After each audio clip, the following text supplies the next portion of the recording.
Malé prstíky v dlaních, rychlý dětský smích.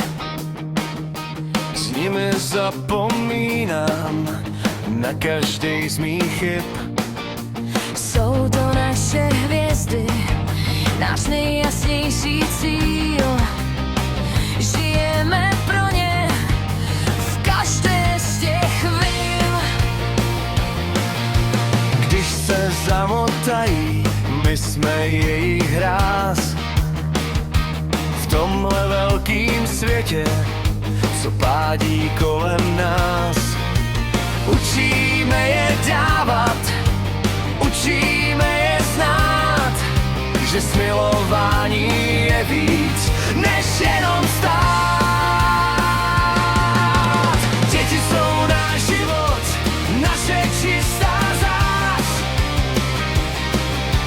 V jejich smíchu vidíme tu nejhezčí tvář.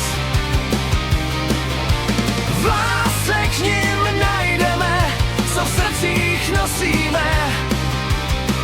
Pomoc a naději, o kterou prosíme.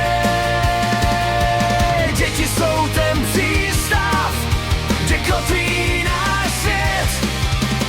Jediná šance, jak znovu rozkvést.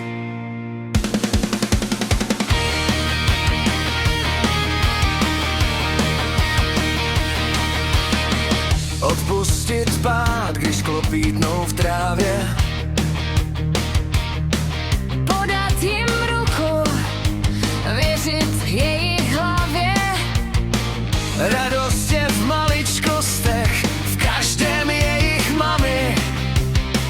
Díky nim nejsme už na světě sami. Až budou velké, ponesou náš odkaz dál, aby nikdo v temnotě sám nestál. Láska, co dostáváme, se vrací zpátky k nám. Jako ten nejkrásnější, nejčistší chrám.